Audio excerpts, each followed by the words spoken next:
Yo, what's happening, people? You're listening to the Rest Things podcast, the Kenny Omega approved podcast. If you like what you're hearing, make sure you like, comment, subscribe. And yeah, you already know this podcast is by the man them, for the man them. Bow! Yo guys, what's going on? Welcome to Wrestling's podcast, episode 153. What we saying? Yeah, happy to be here. Yeah.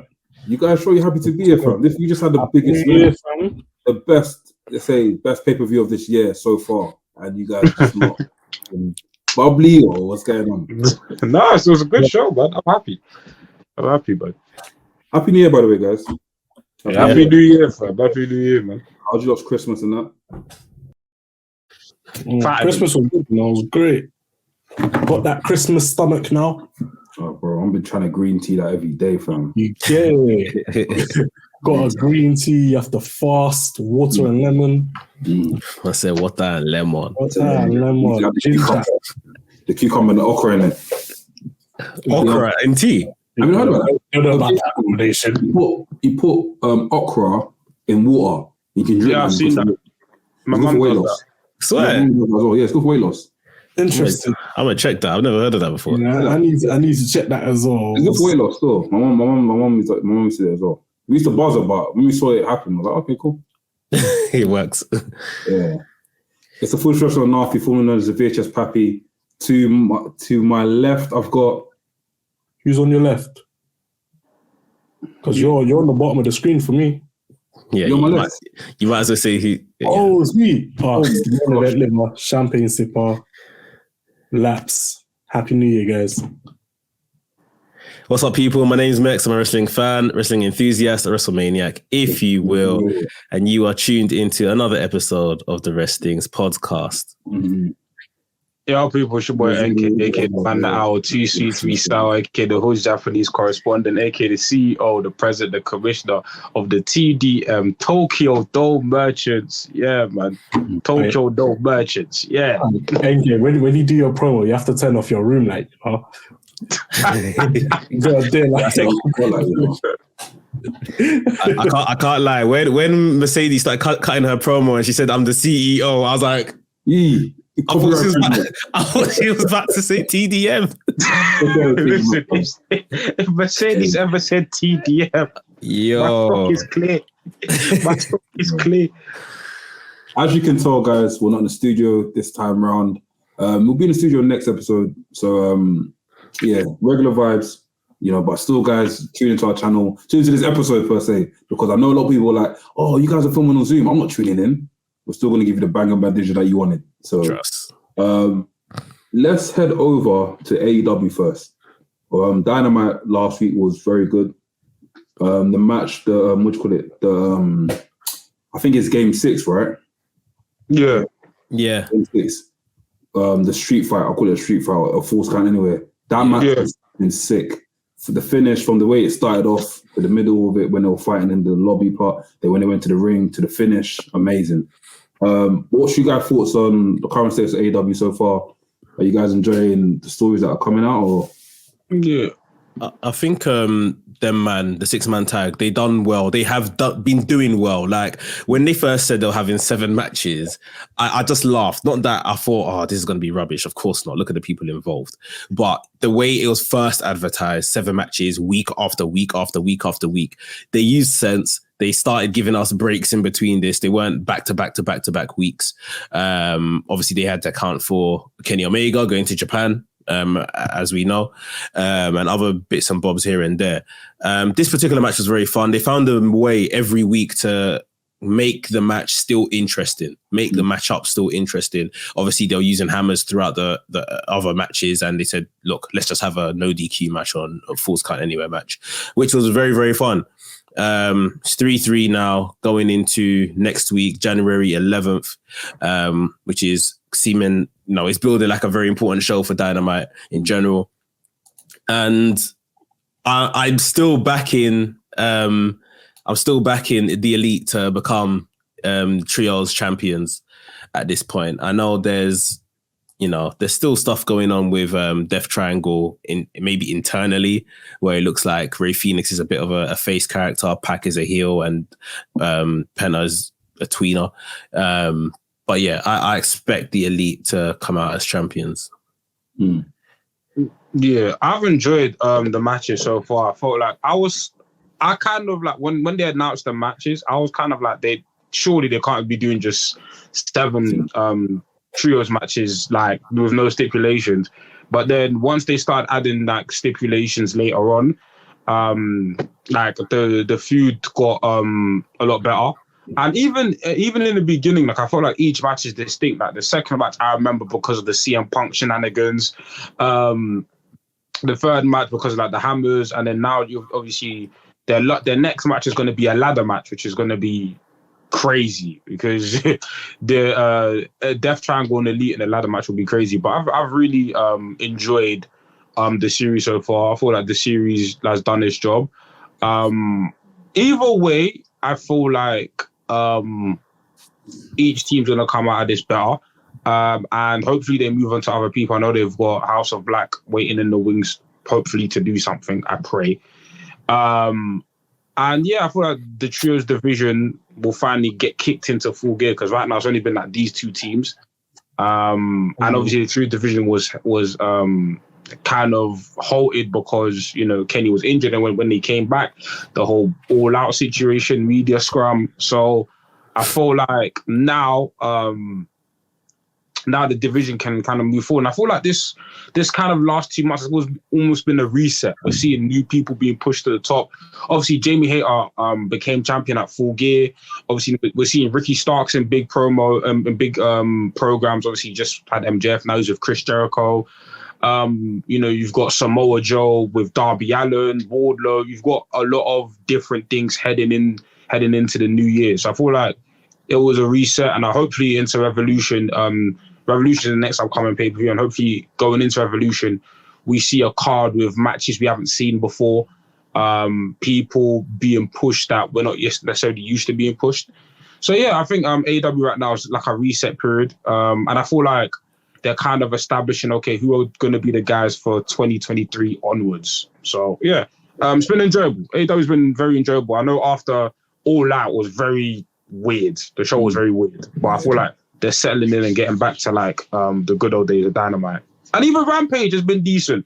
They've been putting on deep. Rampage has been decent. Like, you know what I'm saying? They've been putting on like matches I actually want to see, not just some jabronis on TV. But yeah.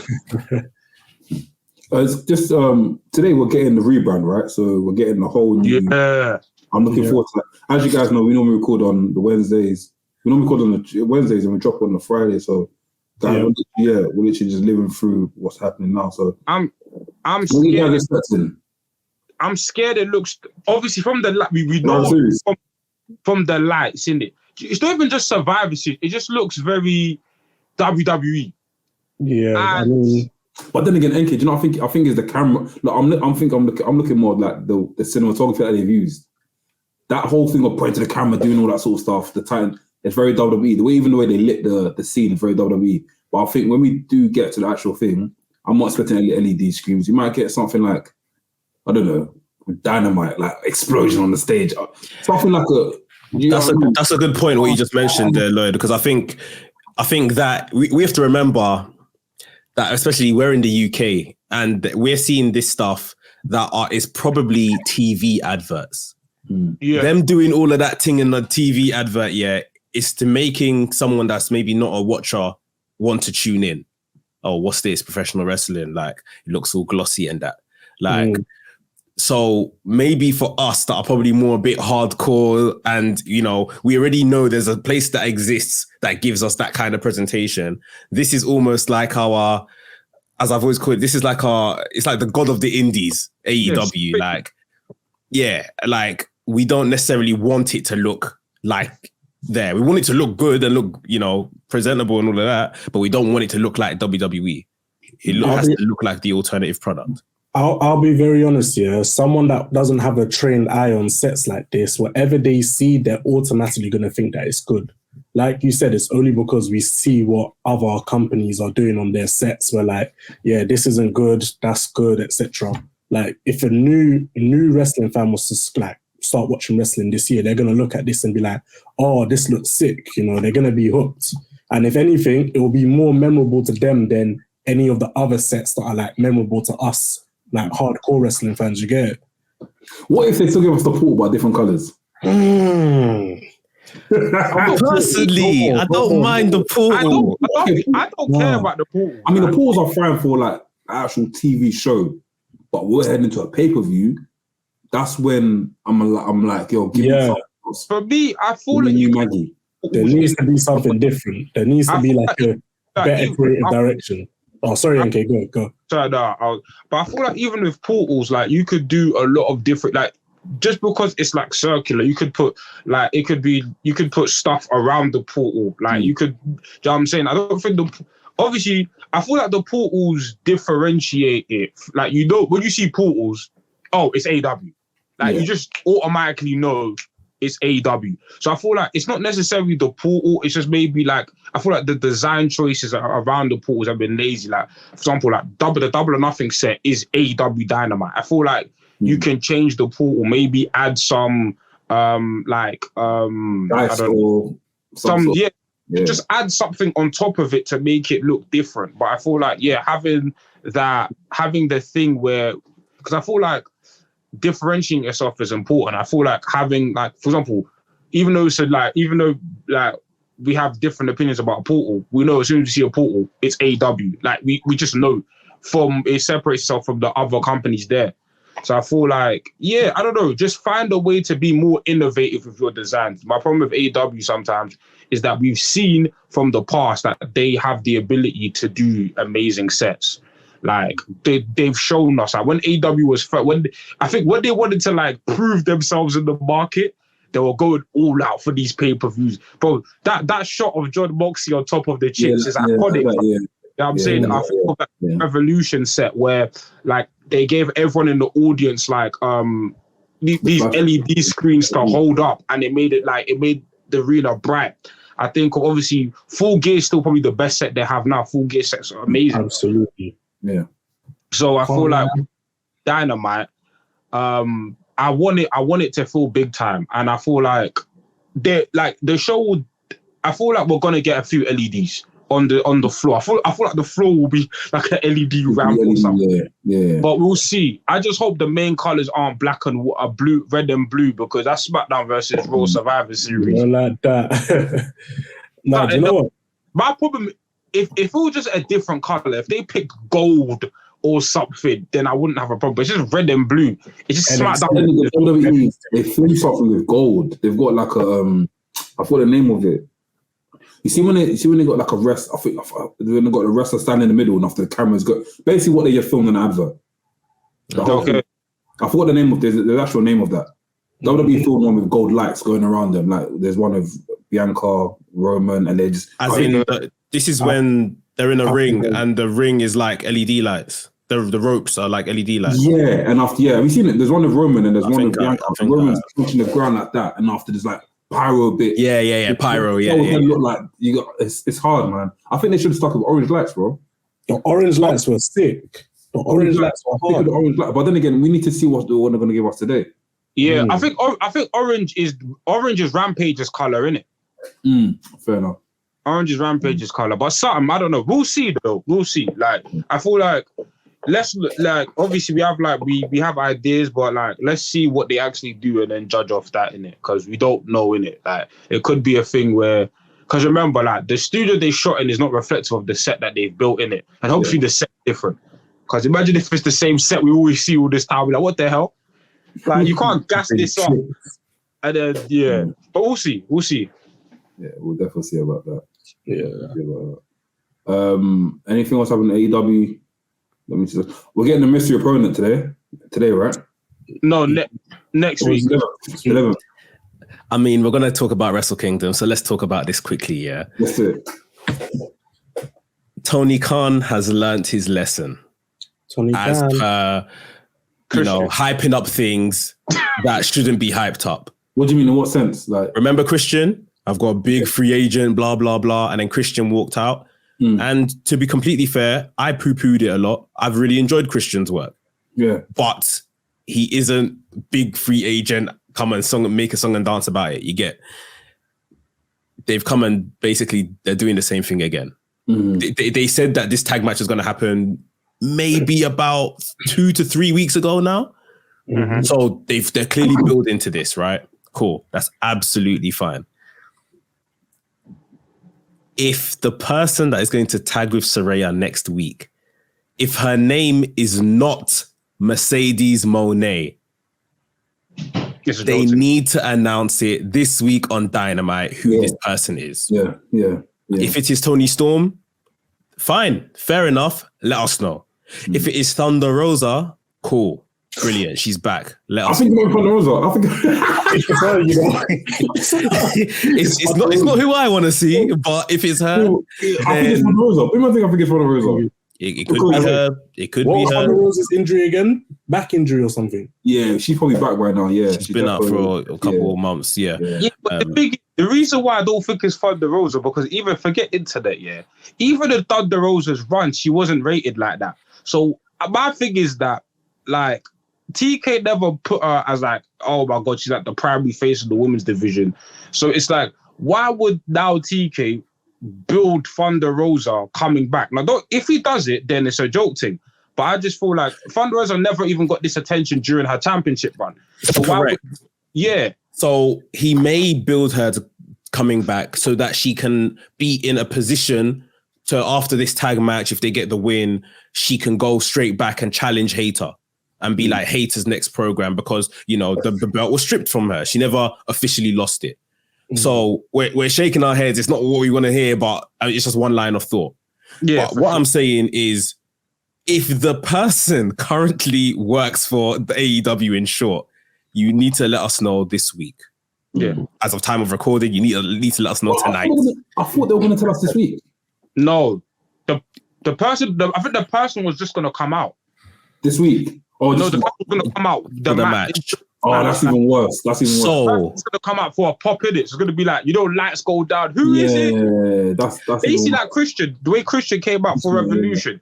Yeah. So I'm gonna believe, and I'm sure the rest of this internet wrestling community is going to believe, that if the person is not announced tonight who is going to be, then we are going to all assume on Wednesday, January 11th, on Dynamite, next week, Britt Baker and Jamie Hayter are going to be taking on Saraya and Mercedes Mone. Even if Mercedes, I need a bit more. I need Saraya to be like, yeah, I got bosses, I got CEO. Just do a little that little teaser, like how they did with CM Punk. Yeah, CM Punk one was perfect. Darby Allin said whatever he said he's gonna do, even if you're the best in the world. Best in the world, and then everyone knew it was CM Punk. What do they call those Easter eggs? Yeah. I can't lie. Tony Khan, if you're listening, bro, go into overdraft if you have to get Mercedes, man.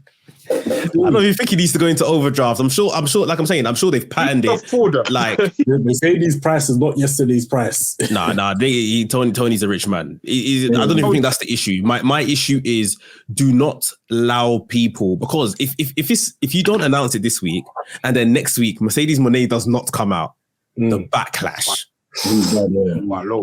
Like I said, he's learned from that Christian experience. He every time he builds up something, he delivers, or he gives those Easter eggs so people know like what's gonna happen, sort of thing. Yeah, or he keeps his mouth quiet. Like with Saraya, he didn't say nothing. Or he keeps his mouth quiet. Exactly. So far, there's been no Easter egg, no hint, nothing. I mean, she's been tweeting stuff. He tweets a lot. No, Saraya's been tweeting stuff. So, okay. Yeah, to be fair though, you could say there's been, if it is Mercedes, you could say he didn't say anything, because I remember big up the Grab City podcast, they asked him, would you sign Mercedes Mone back like late in December? And he was like, I don't think legally I'm allowed to speak about that because she wasn't a free agent yet. Yeah. Now she is. So I don't think even before, even if it is Mercedes, I don't think he was allowed to speak about it until today. So because she was a contracted talent she became a free agent from January.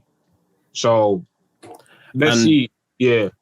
Following Wrestle Kingdom, she's cut a promo saying that she's basically on tour. That New Japan is my first stop. And are you guys happy to have me in this first stop sort of thing? So yeah, she's going to be obviously going around a bit.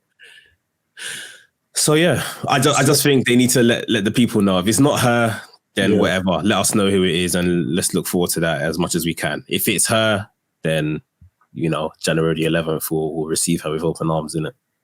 Crazy. I can't imagine her walking down a ramp. I can't lie to you. It's crazy. It's gonna happen. I'm gonna pop. Like either way, I want to pop. It's wrestling is like in a weird space right now. I'm loving it. It's the transfer season, bro. Bet people listen. Bro, do you think WWE are gonna sign people as well? There's gonna be transfers.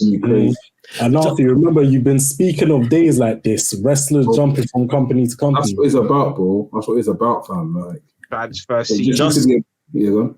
Sorry, I was just going to say, just on that, like, even so much like in football within the last 2 to 3 years, especially, like players are letting their contracts run down and then they move into clubs with no transfer fee, but they can collect a massive contract because there's no transfer fee. Yeah. It's almost like wrestlers now, the style has been, you build yourself up through wherever you've worked before. We're seeing this obviously maybe with Mercedes now, possibly with FTR as well. And now they're just going to be able to walk into places and not have to be contracted to any one place because they've made enough money from one place. Now they can actually just go out and live their dreams. Go and work over here, collect a one paycheck there. Go and work over here, collect a one paycheck there. This could become like a new style of wrestling and how, wrestling is done rather than committing to one company, especially if you've got some type of, just status in the game. Some of the newer, younger stars, obviously, that still need to pay bills and this, all of that. Of course, they can sign 5-year contracts. But once you're a somebody, like, is there any need to stay in somewhere for 5 years? Unless... And the thing is, these men are going to make so much more money because it's like, not because like before it was like, it's just if you're in WWE, it's like, you shut up and take the money that Vince gives you. Now it's like, listen, Triple H, if you don't want to pay me, Tony Khan's over there. Or Tony Khan, if you don't want to pay me, Triple H is over there. Yeah. And then, bro, these wrestlers are going into, like, it's going to be bidding wars. It's going to be like, WWE signed this person for 1.2 million, for 1.2 million salary. AEW put a 1.1 million salary. It's ridiculous. Like, they need to have a draft day. They need to have a draft day where they get the younger talent, they put them all in the room after they give them a cap. Bro, AEW got a man like Nick Wade signing the you know what I mean? This is Football Manager. It's fine. This is Wrestling Manager. It's crazy because and they're going to start. These companies are going to start signing man from when they're 16 at this point. No, 100%. Junior contracts. Trust me. Wouldn't be surprised if there's a WWE Academy soon. Well, they have NXT in it.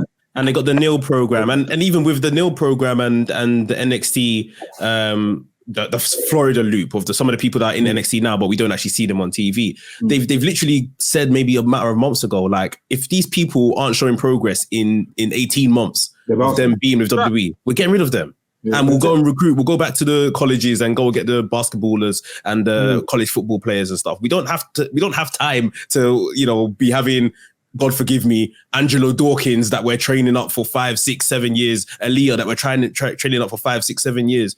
They don't need to do that anymore. You see what I mean? If you're not getting it, you go and we'll get someone else. Like, It's crazy how the wrestling industry has just changed. Like, bro, it wasn't like that before.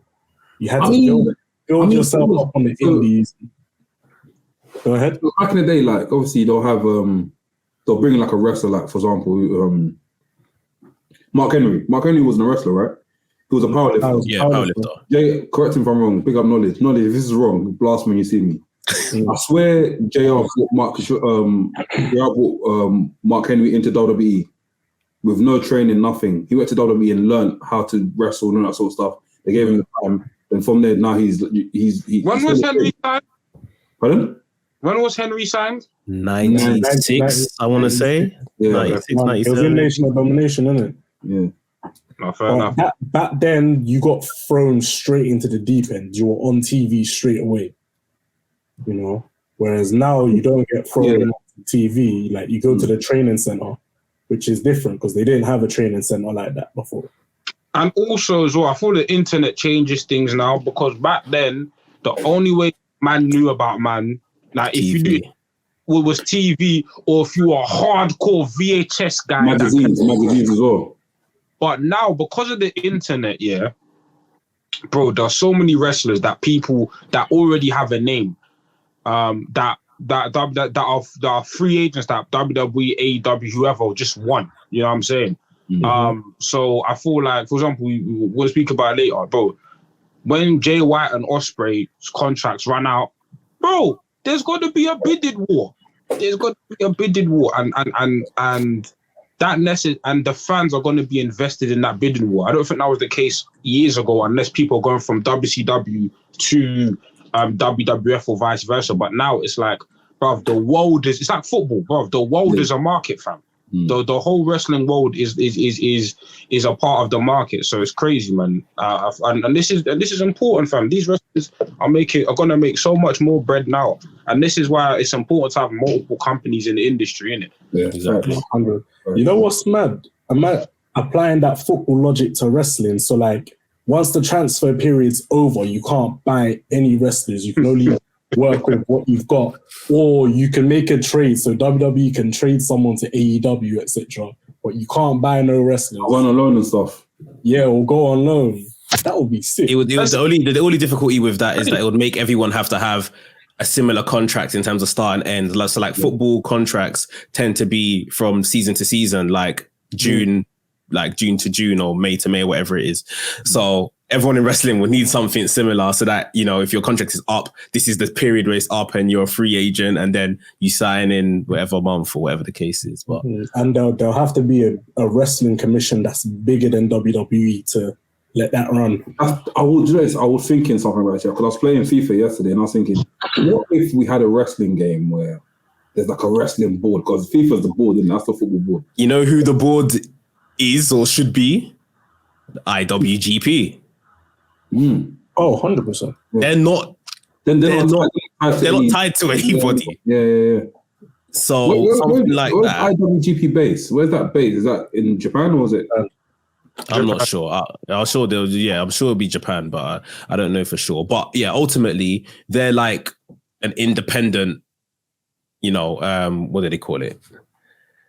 Commission, like it's how you have WBO and all that type of stuff. Yeah. So something like that over wrestling, but it's interesting. It's definitely interesting. I mean, I think we should. That'd be sick. So the IWGP game, and after you have like different sort of promotions, WWE, Impact, AEW, New Japan, and after these guys can go anyway, give out contracts. It'll be sick. But then again, obviously copyright and all that sort of stuff. A lot of. You know what's mad? I think back in the day, NWA used to be like a governing board around those lines. I might be wrong. I think so. That sounds familiar. Territory days. Huh? I know their belt was in like ECW at one point. WWE. Belt. Yeah, the belt got passed, but that was a lot due to that the territory system as well. System. We're kind of back in that territory system now, though. Like, look at all the wrestling companies that have popped up now over the past. Territory is like, that's more of like your state that you're in it, right? Yeah, and like for example, like, if you were in the South, you'd only watch Southern wrestling. Yeah, for example, say if we're in East London, we only watch East. Yeah. I mean, it's if WWE stops touring, then we're definitely in the territory days. It's because WWE is going everywhere. AEW is going everywhere. Yeah. So if those two companies stop going everywhere, then we're definitely back in the territory. New Japan's making a flipping Western attack. Like we could probably use this to segue into Wrestle Kingdom and you know what's happened over there. But like, drive off stay right now. But even when they announced that Mercedes Moné's first match is in San Jose, I was in stitches. I was clapping at the screen. I said, "You lot know exactly what you are doing." Like, if this woman isn't literally a walking dollar sign, like, how have you brought her to stardom? You've debuted her in New Japan in Tokyo Dome, and her first match is in America. Are you lot kidding me? And not in a bad way. It's just like, she is literally part of this expansion that you lot want to do over here. So yeah, it's a great move. It's a masterstroke, really. Can I ask you guys a question? Yeah. Is Mercedes Mone the biggest talent New Japan has signed from WWE ever? Of recent, I say post Chris Jericho, yeah. Chris Jericho. Post Chris Jericho. I low-key feel like in terms of popularity, like now within today and Chris Jericho's time, I feel like Sasha is bigger.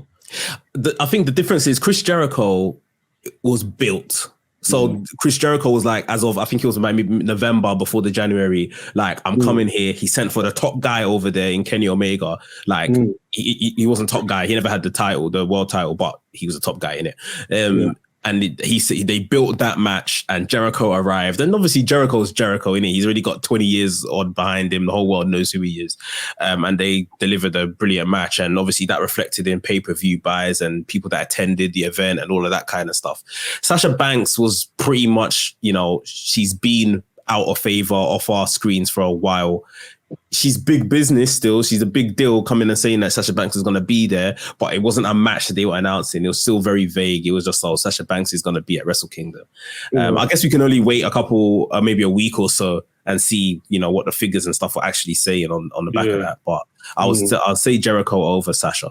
Yeah. I would say though, like in terms of bringing Agnes, but in terms of like their importance, they've given Sasha massive responsibility. They've basically said, you're for the Westerners, this is your division. Like, and I think I said this on the stream yesterday, like the mission statement was to bring this division to the West. And I'll talk about the match as well, because I think the match was disappointing, but we'll talk about the match. They shagged them. But we'll talk about it. But I feel like the responsibility they've given Sasha is, listen, you're like in women's wrestling, you are like one of the biggest stars in women's wrestling in period. So we're gonna give this division to you to bring it to the West and make it a real focal point, bro. That match is main eventing, bro. That Sasha match, I think they said that in this commentary, that match is going to main event. Them man have in New Japan from the current IWGP title. It's only been 2 matches. The match to crown the champion, obviously this title defense. Their third match with Sasha Banks is going to main event in America, where they've never done women's matches in America before. Bro, they are giving her like the division, the keys. They're giving her the keys, bro. And like we will see like this, like we will see how important Sasha Banks is. And Mercedes Mone now is, because if these shows start selling out, if these shows start doing mad buys, or you see the subscription of New Japan go up, then there is no conversation. And then when she eventually does want to go back to WWE or go elsewhere, the accolades increase, because she'd be like, I put money in this company's hands. You better pay. I better be top paid, because look what I've done. I've done it here and I've done it there. So, hey, they better get a good arena that's gonna host that place, because hearing that is in San Jose, it was probably music to people's ears. Like people are probably gonna fly into Texas to see that. I thought they'll start off modest and do 10, 15K, like a Dynamite thing. That's very good. That's bigger than Dynamite. Yeah, 10K, do 10K. That's good. If you can sell like 10K in attendance. 10K attendance, 15K attendance. Dynamite's usually around 3,000 to 6,000, like in terms of people. What arena are they doing it in? I don't think they said, did they? Let me just search up these arenas in San Jose. So what's the Yokohama one? That's a different thing. Yokohama is basically Wrestle Kingdom Backlash. And that's in That's in end of this month. 2 weeks. End of the month, yeah. Okay, and she's gonna be wrestling there against Kairi Sane. No. She's wrestling Kairi Sane at Battle in the Valley in San Jose in February 18th. So how come there's been like tweets online saying that she's gonna be wrestling at this Yokohama show? It was probably speculation before the show. Because that's the next big show in it, the Yokohama Arena show, which is basically they're calling it Wrestle Kingdom, but it's Wrestle Kingdom Backlash. Like that's what they're doing. But like she might make an appearance there, and it might be a promo thing again. But the actual match is in San Jose, innit? Yeah. Okay. But I don't know if can we touch on the Kyrie match or? Yeah, let's talk about whole Wrestle Kingdom, man. Let's talk Oh wait, okay. Let me just start with my opinion of this women's match. Like, obviously, it was built like NK just said. This is only the second outing of this championship. Kyrie's won the title. He said that this was going to be the match at Wrestle Kingdom, Tam Nakano versus Kyrie, and yeah, they got shagged. Like, bro, less than 6 minutes. Like. I think this is like one of the shortest Wrestle Kingdom matches ever. And this is like the first time we've had Stardom like flirting with Wrestle Kingdom and being on the pre-shows and stuff in the past, but they've never been on the main card, at least for like the last 20 years. Like, for them to, and that you've made a belt. You've made a belt, and I'm calling it out because any other company, we're doing the same thing. You've made the whole title and, you know, giving it to Kyrie. And Kyrie's been spectacular since she returned to Japan. She hasn't missed once. And you've now given her 5.5 minutes or whatever it is to wrestle on your biggest show, debuting your brand new title. And we just didn't get the match that anyone thought we were going to get. They weren't given the time that anyone thought they were going to get. And I get it because you're doing this big angle with, you know, Mercedes afterwards. But ultimately, it's like, it's not a good advert for what Mercedes is going to go get into. Now, we believe, okay, like, let's not be too hasty because, yeah, the Mercedes angle followed. But like, I feel like they needed to have a barn burner.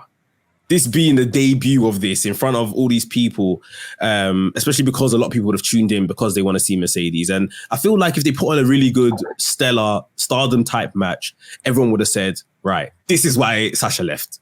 Because she wants to be doing the same way when we saw Danielson have his first match. When we saw Danielson Omega 60 minutes.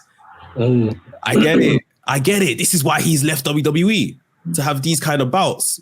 Like, and I just don't think that, you know, New Japan allowed Stardom to put their best foot forward on the night. And then, like we're saying, Sasha's she's giving the keys to the kingdom, like, this is yours, like, and carry it and run with it and, you know, help us translate over to the West. But I just feel New Japan, you need to do your bit in when you're having a show and letting these women on it, like, let them show out in it. Like, I saw... big up Suplex. Suplex said, yeah, if this was WrestleMania and Bianca Belair and Charlotte were given 5 minutes, like, it's a crime that we would all be talking about. You see what I mean? Which is absolutely correct. They'll get cooked in the group chats though. I have a question. Is New Japan known for giving women's matches like 2 to 5 minutes? They've never had women's matches. It's the first time. All right, so they don't have a reputation for it, so they can slyly get away with it. No. They just made the new title. They just made the women's title. And they've just said they're using Stardom, the sister company, to populate that women's division. So it's like you make something new, yeah, but you're not giving it the best platform to succeed on your biggest platform of the year. And Stardom is known for, from what I've seen, Stardom is known for like putting on bangers, like banger matches and women being hard hitting and stuff. So we saw a bit of that, but we didn't see the full extent that we could have seen. And like you just said, it's rushed. It was a rushed match for Sasha or Mercedes Mone. But either way, we can count this historic. It's the first time it's happening in New Japan history since 90 something. I don't know. 93, 94 something. Yeah, so I don't know. But even like, okay, let me know what you got to say, bro. I know you're. I was gone. Do you reckon they did this so that they can save it for February when Sasha actually wrestles? Okay, no. Cool. But my problem with this year is that, like I said, when they unveiled this, the mission statement of this division is to show high quality Joshi wrestling, right? And Stardom has obviously been getting a lot of buzz throughout the years, but obviously that makes it this is the biggest platform they could be on. Leaving this match, people aren't coming out thinking, oh my God, I'd love to see Sasha defend the title against Tam Nakano in the future. Tam Nakano's cold, or Kyrie's cold. we're not invested in, and obviously, this is supposed to be the world's gateway into what the division has to offer. We didn't learn anything. We didn't come out with an appreciation of, oh my God, the division Sasha's entering is stacked. The division Sasha's entrance got women like these two. It was more so, oh, get this out of the way. Sasha's here. And it's like, and the reason why it's so disappointing is because it's not by force. It's not like, for example, like New Japan haven't had women's wrestling before. So it's not like they need to have women's wrestling as a quota. This is something that they set out to do. This is something that even fans weren't even asking for this because we had Stardom. And if you know how Japanese wrestling works, Japanese wrestling has always had the women's companies and the male companies. There's been a few companies that have integrated it, but it's always been like it's always been a separate thing. So people who know Japanese wrestling like weren't craving for a women's division, but you've brought one to us, and you've brought Stardom who have amazing wrestlers. So it's like we expect to see amazing matches. Even if you wanted to do a short match, at least 15 minutes. At least bare minimum, give the girls time to show people what they're capable of. We learned nothing from this. And the saving grace is Mercedes Mone coming out. If Mercedes didn't come out, bro, this match would be poo. And not poo because of the work in the match. I feel like the girls for a 5-man match did what they could, but these are supremely talented women, and the world didn't get to see that. I thought New Japan missed a massive thing because you have so many people watching. You have Mercedes fans tuning in to watch. Obviously, people coming to see Omega Ospreay. You have a lot of people coming to watch the show. This was the time to be like, this is why our women's division is different from the rest. And they didn't do it. So I feel like the match was like that. As a match, it was a disappointment. It was a massive disappointment because these girls deserved a lot better. They deserved a lot better. Like Suplex said, man, if Bianca Belair and Charlotte had a 5-minute match at WrestleMania, we'll be asking Wagwan, what's going on here? I hear it. There'll be difference. Yeah, it'll be mad. Like it'll be mad. Like literally, if Mercedes, doesn't come out, like say by hook or by crook, even if she was at New Japan at Wrestle Kingdom, but they placed her somewhere else on the card, like if she didn't come out immediately after this match, it's a travesty, really. Like, yeah, but. Yeah, I mean, like I said, I guess benefit of the doubt is they saved the time so that they could do whatever they're doing with Mercedes, and yeah, man, she has a massive part to play in what's going to be hopefully. You're giving Carl Anderson and these man like 15 minutes. Okay, yeah, you're right. Bro. Yeah. Oh my days, Carl Anderson, The match wasn't bad, but that's what I was gonna say. I want to say that, but I don't want to downplay what the women have done because women have actually. No, the match wasn't bad. I'm just saying, like. Yeah. Will Ospreay, Omega. Oh, I should not be here. I've not watched that match yet. Incredible. I'm so happy. You don't watch them. I was working. I'm happy I watched that match live. Like. Nothing else in that moment really mattered. Like my son was bugging me. I put him to bed. As soon as then, you see on the screen when they had you see before like the match started on after, you see that wide angle. Yeah. It's now time for Omega. Bro, I said you are going upstairs. I took him upstairs. I put him to bed. I came downstairs. When I come downstairs, Kenny's on the stage. He does that what do you call it? The Final Fantasy entrance with the wing in it. And I was like, bro, this is a spectacle already. Then Ospreay comes out to his old theme. I didn't even know his old theme, but I found out today his old theme. The whole thing was just very main event-y. To the point where I was like, how the hell is Okada and Jay White going to top this? Like, had everything. Like, you know me, bro. Like, the blood was well worked into the match. It wasn't like it also gave. Look, I don't know if you guys will agree with this here, but I feel like it had a skeleton of Ospreay versus Oku. The way Omega battled Ospreay is like way Ospreay battled Oku. Yeah, I know what you mean for sure. It was that same sort of skeleton, bro, and these lot went out and they showed up, man. That's what it's about. Kenny's comfortable in New Japan, bro. He is comfortable in Japan. Please, bro, that's his backyard. Let's talk about this because I became like Kenny Omega entered my Mount Rushmore, my top guys, literally after his matches with Okada. I loved him as the cleaner and everything. Even with the cleaner, there was still an element of silliness and, just kind of, that kind of stuff. With his match with Okada, I said, this guy, he's above everybody else. He is literally above everyone else. The only person I still kind of tussle with, like, is he better than, for me personally, is Danielson. Because I love Danielson. But when he arrives in New Japan, like Laps, you don't even have to watch, you don't have to get to the match yet. Just the entrance alone, This guy is a megastar. This guy's a megastar, like from his attire to how he takes himself so much more seriously. I'm sorry, in AEW compared to this guy, he's a cartoon. Yeah. And I know so much now he's doing like trios work and stuff like that. But even when he was AEW champion, and I know part of that was during the pandemic and stuff, it never really reached the seriousness, like the occasion. I think maybe when he faced Danielson at a Grand Slam, might have been the most serious he has ever been in AEW. At the level of seriousness he is in New Japan and like how the crowd take him, it's literally like God has walked into the room. I'm sorry, I'm not being blasphemous, but it's literally like God has walked into the room. Like Lex is saying he treats AEW like a youth club.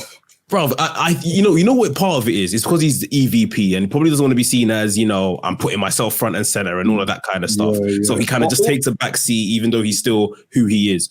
I get that, but this presentation of him, like, it's just next level, bro. Also, I feel like the difference between, I think you said it before, the difference between like AEW Kenny and like New Japan Kenny. With AEW, I think his main focus, and he said he wanted to like cater to a Western audience, and he wanted to like show a lot more character work, a lot of the stuff that people say he couldn't do. Like, because obviously people will be like, he's just doing Banga Badisio in New Japan. Like, can he make it in the US? You need character for that. And I feel like in AEW, we see a lot more of the character stuff. We see, obviously, the storyline with Hangman. Even his title run was a lot more comedic, was a lot more... And he was great. And I feel like what he's done is show that he's very versatile and very, like, well-rounded as a performer. But, this is why I always say, this is why I always, like, will say... When we always have the conversations about people should go to Japan, I always say, just don't compare them to Kenny. Just don't. Because Kenny is not the standard. Kenny's people can't be Kenny in Japan. You can't. It's different. Like, even when he came out, you see, you heard the crowd. You heard the crowd go, it's like even the entrance. As a video game fan, first and foremost, that Sephiroth entrance was amazing. Final Fantasy VII is one of my favorite games ever. Just hearing that theme was epic. Just to add on to what you're saying, I'm watching the New Japan coverage, I do not recall me seeing them on a Steadicam operator. There's no Steadicam operator, right? Everyone's holding the camera like this. Yeah. Bro, do you know how clean the camera movement is, bro? Yeah. But Kenny, like, it just looked grand. Even the zoom in the zoom, bro. Like, I'm telling you, when it comes to throughout the year, like New Japan's production, but when it comes to Wrestle Kingdom, when it comes to the bright, like I'm telling you, this is why I say New Japan entrances, bro. When Kenny lifted up his hand and then the wings came out on the Titantron, bro. This guy, when he goes to Japan, like Meg said, bro, he's the greatest foreigner, like one of the greatest foreigners ever. Like nobody can go to Japan and do what Kenny does. It's not just the matches. Like, yes, the matches were epic. It's the aura he carries in Japan. But bro, let me even Ospreay's entrance. I do agree with, I prefer his United Empire theme, but I like the way they introduced the old one with the piano, and it was like, this felt grand. And even I noticed that the way that the shots they were using were different compared to the other matches on the card. That you knew this was time. It was time for the event, or the co-main event, but the main event. Bro, this just had a feeling of like big match, like spectacle. It had spectacle. We'll get to the wrestling because what the hell. But even just by the entrance alone, I was satisfied. If you had to grade entrances, 5 stars. 5 stars. I was genuinely exhausted after watching both of their entrances because I had given so much in terms of just trying to make sure I caught everything and just excitement in it. By the time the match started, I was already like, then I had to recuperate. Obviously, they go through the little start of the match and it's not that fast speed and that. And then obviously now getting into the match. You know what? I felt that this match was very, very strong. Like I would say maybe like, I don't know how my man's going to rate it, but like a 4.5, at least. And there is still a lot of meat on the bone. I personally don't think it's a 5 because I just feel like there's too much meat on the bone left. Like they've left so much they can still do. Like, I mean, this is the press conference. He's press after. Will's, I haven't heard Kenny's yet. We had Will's post-match. Yeah, I've heard Will's, yeah. Yeah, we'll get it 3 times. Yeah. But I feel like in terms of, I give back to terms, there's a lot of meat left on the bone, and I feel like they have it. But in terms of what the match was, and for me, the story it told, it's a 5 for me. But I understand what Mech says because there's so many sequences they didn't do, and that's the. Do you know how scary? I'm telling you. You think if they do a match at Forbidden Door, I'm telling you, bro, it's going to be scary. This year is going to be scary, bro. Like, and I feel like, this match, like, if you're somebody who isn't familiar with Ospreay or isn't familiar with Omega, I mean, you should be, but if you're not, you watch these men and you're like, yeah, I get why they're the best in the world. If you come out of this match not thinking that these two are the best in the world, you're a hater. You're a hater. Because you know what? You're not watching it properly. You're not watching wrestling, bro. Because what these man did, the only man I feel that can put a better performance than them two is them two again. I don't think matches on top. I was gonna say this, so I feel like Kenny, no one can touch the Kenny and the Will Ospreay match, And like I said, I was very scared about the Okada and Jay White match next because obviously I'm very heavily invested in Jay White. But for what they gave us, it was good. No, it was good. But I would have rather preferred if it was the other way around. They're not gonna put the world title on. No, bro. If the moment was different, if it wasn't a 50 year, if it wasn't an anniversary or what's called a remembrance of, then it would have made perfect sense. But then again, Gaijin, they're not allowed Gaijin to main event. They just wouldn't have done it, bro. Like this is more than anything a sports company. Like this is their big title. It's going on last. I don't care who's in the main event for it. Like even if we've botched the booking, like it's going on last for them. You see what I mean?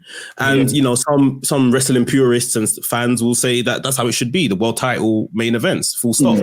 But yeah, it's always going to be difficult for them to follow. I mean, at least in that main event, we got a title change, which kind of justifies them going on last as well. I feel like in terms of the story of this match as well, I feel like obviously the story was basically student versus master. Omega had a lot of control. Like, bro, the spot where obviously possession stats. You know that FIFA, you get possession. I was looking 60-40. Like 70-30. Where the spots where was banging Ospreay's head through the table. Omega flopped it. What that spot? Bro, even the spot obviously where he exposed the turnbuckle and Ospreay took that nasty bump at the back of his. And bro, did you hear them V triggers? Yeah, it was bro, they were so clean. And I feel like obviously the finish of the match. For those who don't know, the move Omega did before the one with was Kota Ibushi's move, and the story was obviously, and this was what they were talking about during the build-up of the feud. The last time Ibushi and Ospreay faced each other at Wrestle Kingdom, Ibushi injured Ospreay, like legit. It was a legit injury. He injured Ospreay. Obviously, they've worked it into the story. he injured Ospreay and he basically knocked him out. So Omega doing, huh? No, he knocked him out with the Ospreay knocked Ibushi out with the hidden blade. Oh, okay. I thought so. Omega did the Kamagoye as like, yeah, this one is for Ibushi, like bang, and then obviously I hit you with the one with the angel. But even going to the press conference, bro, Omega was like, listen, like if in the world that Don Callis said, in the world where Kenny Omega doesn't exist, Will Ospreay will be the best in the world. But we live in a world where Kenny Omega exists. He will never be me. And Omega was just talking, bro, the story is there. Ospreay has to overcome him. I feel like the story is there, bro. I feel like, because before I was like, nah, Ospreay should win. But now that I've seen the story that they told in the match, how Omega was the master, Ospreay was the student, bro, this dude has legs. Forbidden Door 2, this is the match. Do it. Yeah, that's the main event. But the Door 2, this is the main event. I'm so sorry. I don't care if the AW title's on the line. There's no match on that card. You could even do Okada Danielson. I don't think it made events over there. It is ridiculous, bro. What a match. To be honest, now that you've said that, I'm thinking that is the only match that can, because respectfully, no match you can give MJF as AEW World Champion is surpassing what Okada Danielson will do, surpassing what Omega Ospreay could do. So, you know, you can find a nice place on the card for MJF and he defends his title against whomsoever, maybe someone within AEW, maybe someone from New Japan. But those two matches there, they're A and B. Next, basically said, you're going to get a nice spot here, but this one's for the big... And it's not even disrespectful because MJF can perform. We've seen him put on those big matches and, you know, really come to the forefront. But this is heritage we're talking about. Like, this is different, bro. Like, this is all-timer tier. Like, MJF will put on a great match that will set, like, great match, bro. This is... You want classics, bro. We want... Bro... When we're mentioning Omega Ospreay, we're mentioning Okada Danielson, we're talking elite competition. Like, there's not many other men that we can put in the bracket next to those four names. And some of those men in that bracket can't even sit next to each other. There's still a ranking between those four men. You see what I mean? Every year that ranking changes, bro. That's how mad. It's literally like Messi Ronaldo debate, and then the next, whoever the third person is, starts from down here. Like the gulf is what it is. Like, so Forbidden Door will be very interesting once we get there. But in general, I thought Wrestle Kingdom was it was a good show. It picked up in the last 3 matches. Also, I think top to total, every match was good. Like, I didn't really watch one match on there where I was like, this match is shit. Even the Carnison and Tamatonga match. It was sick, man. Yeah, it was good. It was a decent match. But I didn't watch any match on that show. I'm like, this match is shit. I didn't clock off once. I do have like a mini, like, not a rant, but like a mini thing. Yeah, no. Yeah, it's got to do with Takahashi. It's got to do with Takahashi and the product as a whole, yeah. So obviously, if you're somebody coming into New Japan and you're watching the show just for the sake of a show, the show was good, the show was entertaining, it's fine. But New Japan have a problem with stagnation. They have a problem with not changing things and not moving forward. Remember, Takashi's like the biggest like poster boy of this problem, but it's like the more things change, the more they stay the same. It's like you put on great matches, you put on matches that will wow people, but then the next year, Wrestle Kingdom, we see the same thing again and again. There's not an injection of like new blood in the division. We don't see we see maybe some interesting things throughout the middle of the year, but then it goes right back to the status quo. It goes right back to having people like Takahashi. And obviously Okada in this case, it makes sense. But like, the reason why I got into New Japan was because the title picture was crazy. You'd have Okada one time, you'd have Omega next, you'd have Naito, then you have Ibushi, then you know what I'm saying? Like, the title scenes were changing. Even the junior heavyweight division, when I got into New Japan, obviously you had Kenny Omega, the cleaner, you had Kushida, you had obviously a certain villain, I won't say his name, but you know what I'm talking about. You had the villain, you had the division was moving, the division was fluctuating, and you were constantly getting new people used to the division. But I feel like what Hiromu Takahashi symbolizes is that the biggest problem with New Japan, like, isn't the work, isn't the stars, it's the booking not taking risks. Like we talk about guys like Shingo, and I was deep into it. Last year's Wrestle Kingdom was obviously the double main event with Shingo faced Ospreay. No, Shingo faced Okada, and Okada faced Ospreay for the title. And I was like, I think last year might have been a missed opportunity because you could have had Shingo or Will leave with the title and then established a new guy with the title. And I think the reason why the pandemic was interesting, because as shit as Eve was as a champion, I respect the bravery it took to put him as a champion. Try something new. And then after Evil, obviously you had Naito, but then you had Ibushi, you had Ospreay with the world title, you had Shingo. The division looked new. And as much as I love Okada, and obviously Okada should have won this main event 100%. As much as I love Okada's done nothing wrong. But I would just love to see change. And this is the same argument I have for WWE, so I have to keep it consistent. I like when the division feels like it's moving. And with New Japan, it feels like the division will move a few steps and then we'll go right back to where we started. We'll move a few steps forward and go right back to where we started. And it's like, spice it up. Change something. Like by Forbidden Door, I don't want to see Okada as champ, respectfully. But obviously, I don't. And that's not because he's a bad champ. He's an amazing champion. Okada does nothing wrong. But it's like, bro, if I give you Oxtail for the rest of your life, you could love Oxtail. Bro, you're going to be like, bro, like, I can't lie. Give me, can I have some? That's a good analogy, I can't lie. I want the jerk chicken. I want the tab. I want the jollof. Yeah, you're right. Man. No, but I hear it, because every time I seem to have just watched New Japan or just typed it in, Okada's always champion. And I'm like, has this guy ever lost the belt before? No, he has. But the problem is that in recent memory, it's just been, and I think like Okada I'll allow because of this situation, but Takahashi's inexcusable.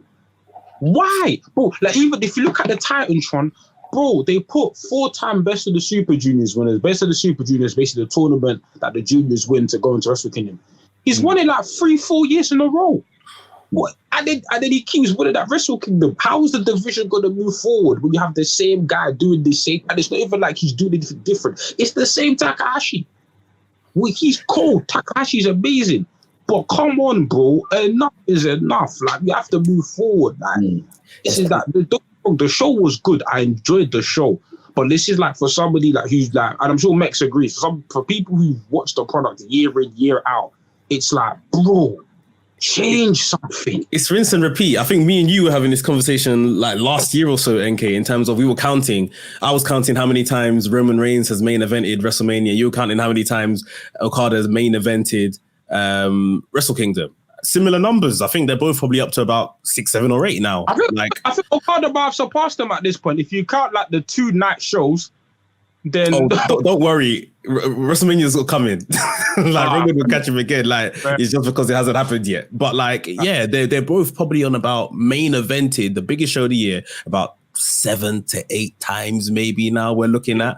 Like it's with New Japan, like the only reason I'm half excusing it is because they've literally tried to make this move and try to be brave and do the whole let's get over to the West and make our presence known over there. And the pandemic happened.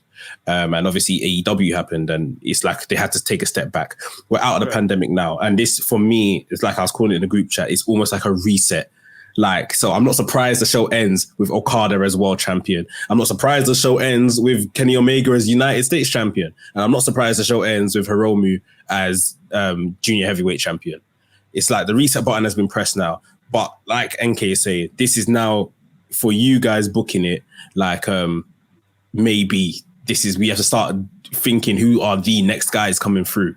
And it's not we pick the next guy and crown and christen the next guy, and then it's like this isn't working. Let's put the title back on Hiromu, or let's put the title back on Okada. Let's be smart and plan 3-4 steps ahead, almost like Tony Khan did with AEW. Know who's coming next, and how we're going to build those particular guys up.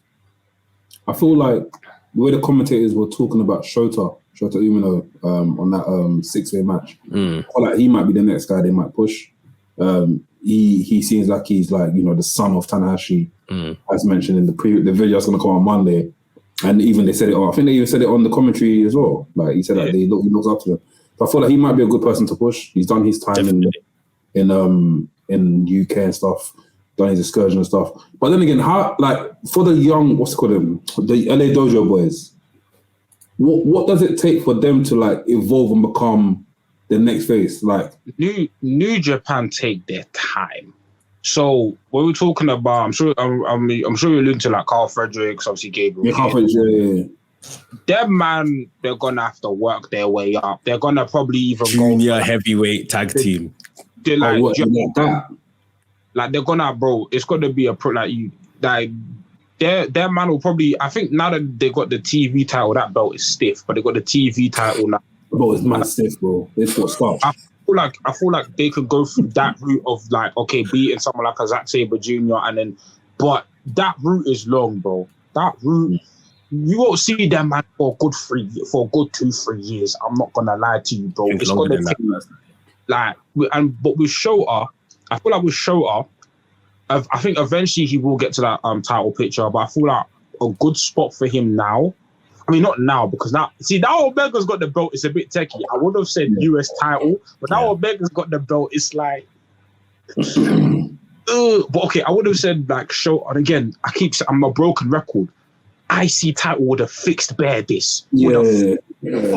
But it's never coming back, or at least for the foreseeable future. So let me start complaining about it. But I'd say US title and then build man from there.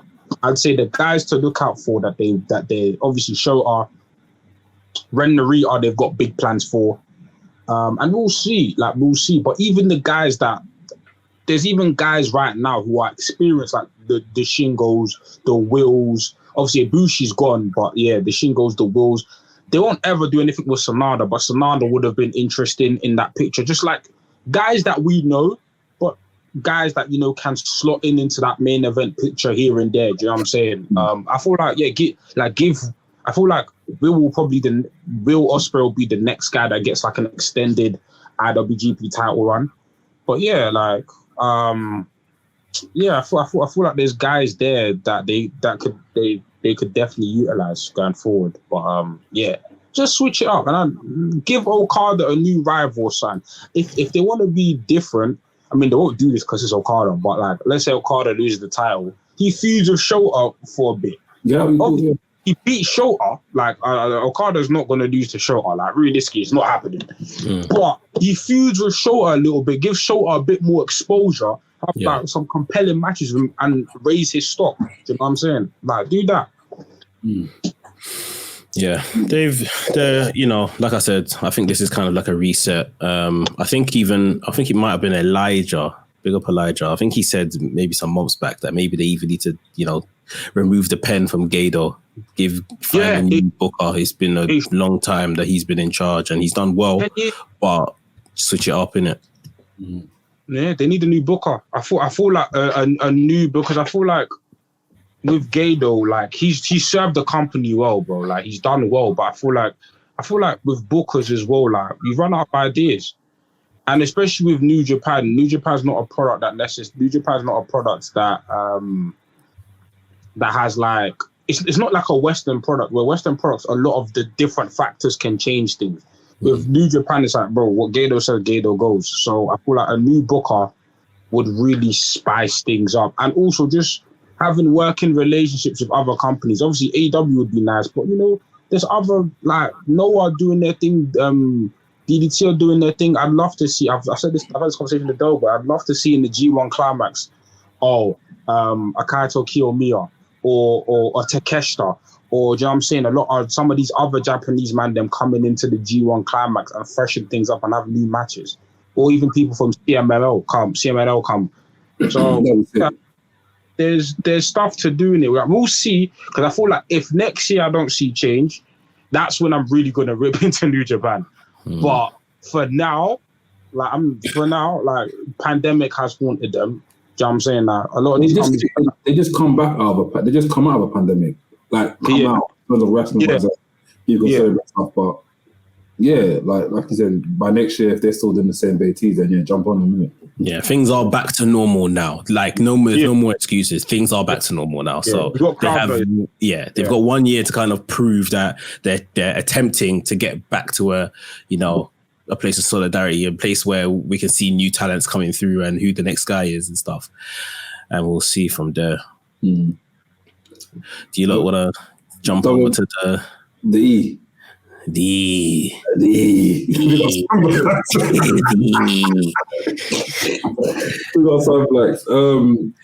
What do I mean from the E this week? Okay, first and foremost, this is a disclaimer. From today onwards, don't talk to me about Bray Wyatt. I don't know what the fuck is going on. Look at you. Oh, it's mad because I've probably invested in it. This Friday's come around now, and there's another figure that's coming to the ring, and they're saying, "Oh, that's Uncle Howdy." The lights flash into his face, and I'm like, that is not Uncle Howdy. Who the fuck is that? Well, he wasn't wearing the full Uncle Howdy's mask. His mask kind of stopped here, and his face. Is that a different character then? Bruv, it's Uncle Howdy in it. It's just a different mask. It's Bo Dallas. That's who it is. It's Bo. It's Bo.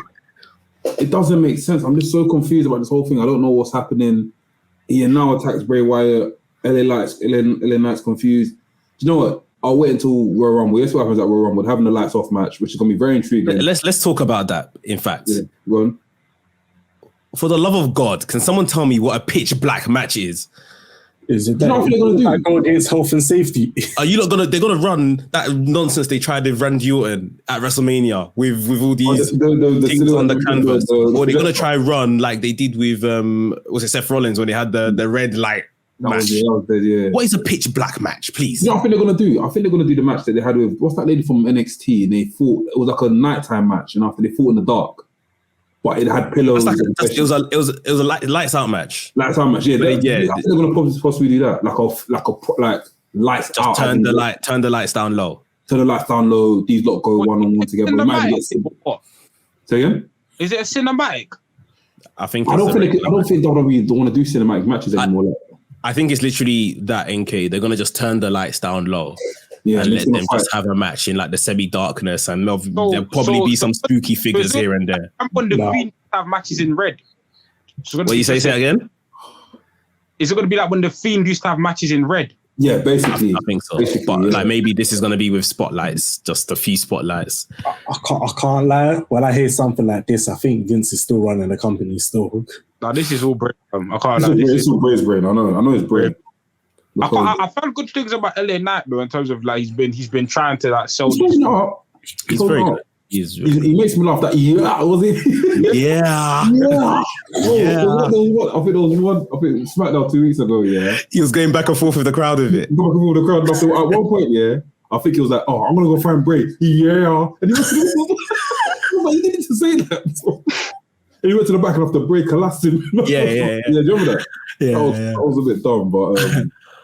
Yeah, man, I'm just not there with Bray at the moment, man. It's sad me saying this because I was proper like heavy on him, but let's see what happens at Royal Rumble. I'm not talking about him again after today. Don't ask him about any updates. Just watch SmackDown yourself. But apparently the Hurt Business are coming back. Well, they were pictured in it when I think who was walking through the backstage, the Damage Control, and then MVP. Cedric and Shelton were talking to Adam Pearce, and obviously the week before, MVP had approached Adam Pearce in regards to Bobby Lashley's suspension. So it looks like they're planting seeds or something, or at least trying to get us as fans to speak about something. But we'll see. Seth is injured as well. Hopefully he makes a Royal Rumble. I heard Seth is injured. Say again? Heard he's injured. How did he get injured? I didn't catch it, but I saw it was a knee injury in his match with Austin Theory. Very good match, very very good match. But why was Corey Graves angry? Because Corey Graves, I saw mobile phone footage of Corey Graves grabbing, like he was sending the referee to do something. But this is what I mean. I think it's all just to sell. I think it's a sell job. Corey was basically telling like, "Oh, this guy needs help. This is my good friend Seth Rollins, and he needs help. Like, call people to come and help him." And then when the medics came and stuff, he didn't even want to get on the gurney. He said, "I'm going to walk out of here and stuff." Okay, so storyline. I think they're selling it. I don't think it's been how many days since Monday, and nothing's come out about a Rollins injury or anything. So I think it's all story. Bro. Charlotte Flair. I'm hot for that. I did as well. Yeah. I think she looks good. I miss Charlotte a bit. I can't lie. I think she looks good. I think she was in good shape. She's got new ring gear. Again, she looked immaculate. Yeah, she's like trimmed down, like very like lean. Lean is a word. Yeah. She looked very lean. New gear, new music. She comes out. Obviously, Ronda Rousey has just defended her title against Raquel Rodriguez in probably one of Ronda Rousey's best matches this entire year. Yeah, that was a good match. Look, guys, I want to give her a props here. If there's a match that you want to see with Ronda Rousey as of recent, Ronda Rousey's match against Raquel Gonzalez was sick. Even the finish was amazing as well. She gave her the armbar on top of the rope. They both fell down, tap straight away. That was good and interesting. It's a very good match. Like even for Rodriguez, who you would say is maybe not the most experienced. Well, she's done her time in NXT and all of that stuff, but yeah, she ain't got like years in the game like some of these other women, and she done very well. Like carried it in terms of her energy for a lot of it, and then Ronda just done what she needed to do. Very good match. So Charlotte comes out afterwards. Everyone's popping for Charlotte like mad. Fair enough. Florida in it. She lives in Florida, NXT days, etc., etc. People are happy to see her. She ain't been on TV since about May. Cool. She comes into the ring and Ronda starts rambling. That was so dumb. Oh my God. NK, have you seen this? Bundles her lines. Yeah. So she said instead of Royal Rumble, she said SummerSlam. She's like, so you're back now. She's like, you're back now, Queenie. Oh, okay, good to see you back. Oh, what are you gonna do? You wanna face me? You wanna face me as SummerSlam? I mean Royal Rumble. Yeah, that's a lot sooner. Like, bruv, sharp. What are you talking about? Like, bro, the improvisation is just so bad. She forgot her lines. She forgot. Like, she's just had a match in it, and maybe she was a bit out of breath. Bro, like, it was a mess. And then obviously Charlotte came in and was just like, look, yeah, I'm back. I want the title match now. And the minute she said that, my heart literally sunk because I said, Charlotte's winning, isn't she? I can't lie though. This is my problem with wrestling. Like, how's a wrestler just coming to the ring saying, I want a title match? Only in WWE, bro. This was that. I've only seen that happen in WWE. No, but this is Charlotte coming out and demanding title matches for the top title. Bro. It's a mad thing. It's a mad thing. But the problem is, you know what it is? Charlotte's amazing, but this is why I feel like WWE put Charlotte in positions for people to dislike her. Because it's like, bro, she does stuff like this all the time. It's like, bro, they'll just insert Charlotte into things for no reason and be like, Charlotte wins because she's Charlotte. It's like, bro. So when I saw the backlash, obviously I didn't watch the show. But like when people are mad, I was like, but this is Charlotte though. This is what she does. This is what she does. And she's got to go on another reign of terror. Yeah. And someone will dethrone her and then she'll get it back in blood again. Yeah. I think the blueprint is they're just trying to make her Ric Flair 16-time champion. That's it. But the most forced 16-time I've ever seen. Like, it's not even 100%. Bro, she can still wrestle for how old is Charlotte? Like 30 something? Yeah, 30s or so. Bro, she's still got another 5 years left. So when she beats Ric Flair's record, what next? She's gonna go for 25 title defenses. Now, what's the record she's gonna get? She's up in the 20s, 20 title reigns. It's very mad. Like, I just thought she's coming out good. Like, it's apparent who Ronda's next contender is gonna be. Set up the match for the Royal Rumble. Because the Royal Rumble is, the next biggest show. Maybe a little sneak attack and then done. That's it. That's the end of the angle. And then when the penny dropped that Charlotte is actually going to pin this woman tonight and become SmackDown champion, I just became so depressed for the rest of the show. I was just like, as much as I want to see Charlotte back, who doesn't want the best in the division to be there? Like, but it's just brainless. It's absolutely brainless. When you're having a gauntlet match, Raquel Gonzalez had to go for a gauntlet match to win. I saw on Raw, or I think it's this week on SmackDown. There's a qualification match for the Royal Rumble. Yeah. Ricochet versus someone. Ricochet versus Top Dollar. But bro, It's stupid. Are you going to be doing 30 qualification matches to get your 30 men in the Rumble? No. So why do some of them have qualification matches and some of them don't? I mean, back in the day, they used to have a thing. They used to have a battle royale, and after when you got at that certain time, you come in at that certain time. From what I remember, back in the day, like 2005, 2004. So, for example, say if you got eliminated first, you probably come in like 5th or 6th, and the final person that's in the ring left will be round 30. They're coming last. Coming last, yeah. They should run that instead of just doing this. I'll be honest. I think they should do that bingo raffle thing that they used to do and let a wrestler pick a random number. Yeah, why not? That's fine. I feel like Royal Rumbles, just announce that you're going to be in it, and then that's it. Like, just announce it. Yeah, I'm going to take my shot at the Royal Rumble. Like, all this because, if you're doing qualifiers, it's like, you're going to qualify, 29 man? And then for what? Like, no, it's logistically don't make no damn sense. So it doesn't make no sense. Just announce that, I'm putting my hat in the Royal Rumble. I'm going to be there. And then, that's it. But do you know what I miss, though? What? I miss, multiple people. Like, I always use this, for example. Remember when Shawn Michaels wanted to use the Rumble as a way to, like, challenge for the streak, right?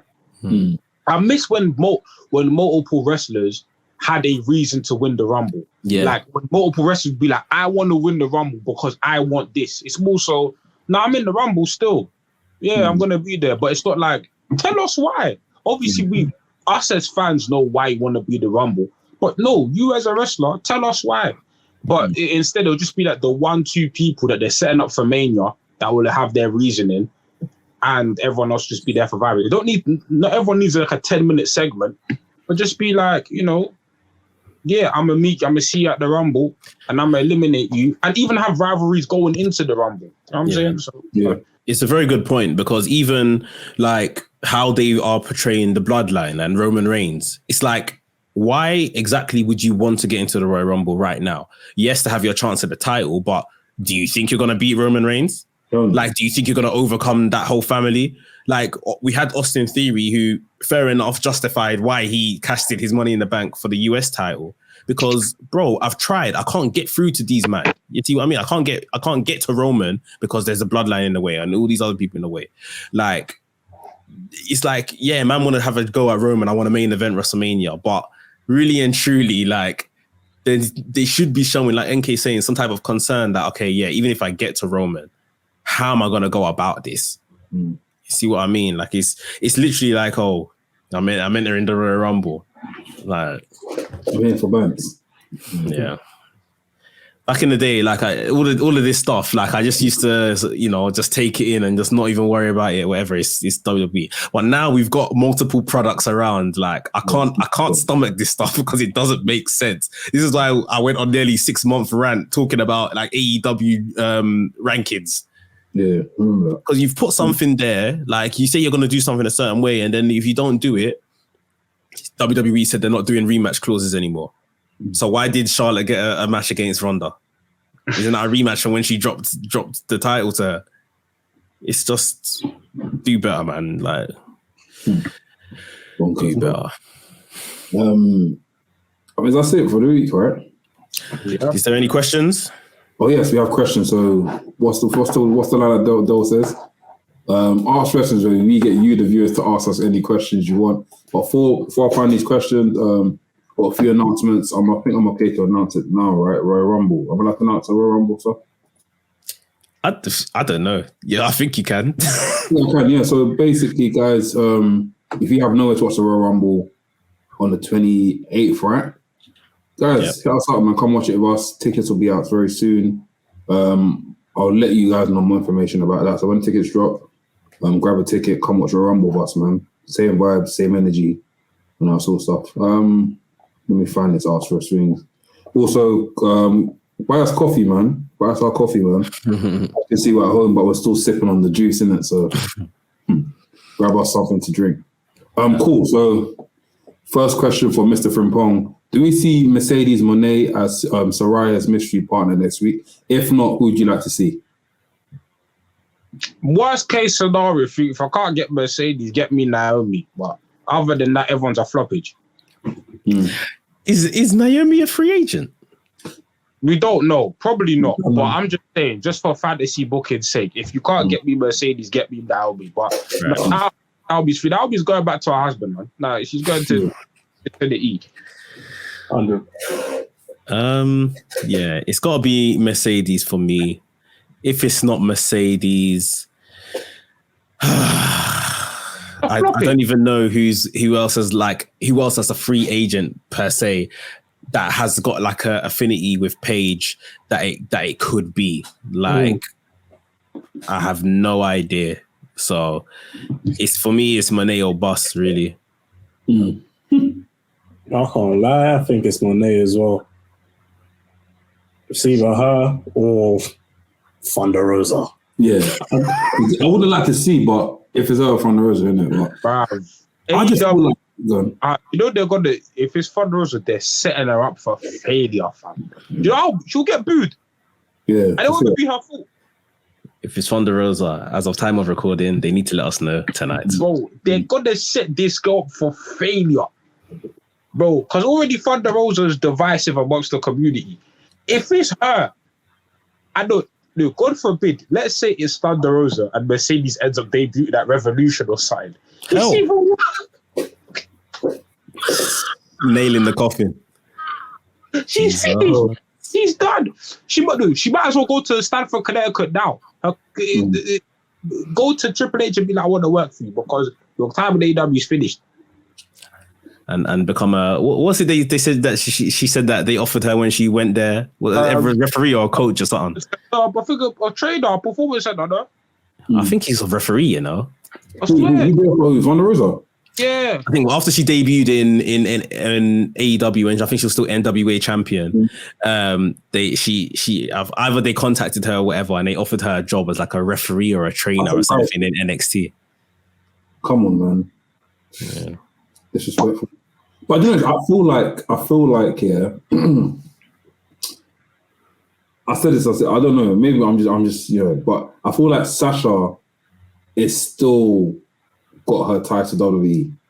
So for her to go to AEW, yeah, I'm because I don't know, I'm checking bios, I'm seeing how things work. She still goes by the name as Sasha Banks in WWE. So I feel like that's formally known as though. That's formally known. I mean, fair enough. As in, like, you think of it this way, like, obviously you yourself, you've got your experiences within TV and film and stuff. So she's saying where she's worked, like her character in where she's worked. Okay, her CV. Yeah, her CV basically. So yeah. Okay, cool. That she's going to AEW. Sasha, for now, she's finished in WWE. For she's now, on the road, bro. In the streets. As of now, no, bro. Them thank you, Vince McMahon tweets. I can't even lie, but we'll go into the next topic later. But you see that Broken Skull podcast? Go back and watch it. Yeah, she said she wants to stay. She was telling them for years. Yeah, she was telling for years. She literally said in that podcast, not literally, but I mean that the whole energy of that podcast is these lot have lost me once and I've come back. Basically, if these lot fuck around again, I'm gone. I'm done because I know who I am now and I know my worth. Yeah. She in less words, she said that to Stone Cold. And look now. She said, "I want to eat steak like Vince. Don't give me pizzas. Don't give me these crumbs. I'm her." She even said, "People like Ronda Rousey, I should be." She's like, because Stone Cold asked her, like, what do you think of people like Ronda Rousey elevating the division? She's like, elevating the division. People like me are here. She is. Right. Mr. Frimpong asked again, name 2 things you don't like about your GOATs. His promos, Kenny Omega. To be fair, he's gotten better. His promos are not bad, you know. Yeah, it's not that bad. It's not bad. What I not like about Kenny Omega. I guess sometimes the goofiness. Sometimes I like him being on crud, but I guess that's one thing. I can't think of another one though.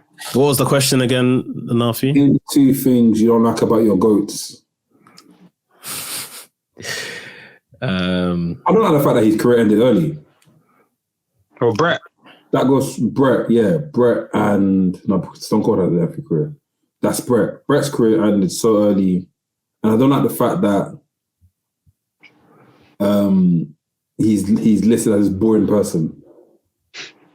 when he's actually winning time, he's actually fought, like he's actually got personality, but you know, people got their their ideas on him, innit? So one more, not even about Kenny, about Cena. The way he called, he's too loud calling out spots in matches, fam. Oh, too loud. He's like, it's ridiculous, bro. The minute someone told me he does that and I clocked it, I couldn't unsee it. Yeah. Like I was hearing everything. Yeah.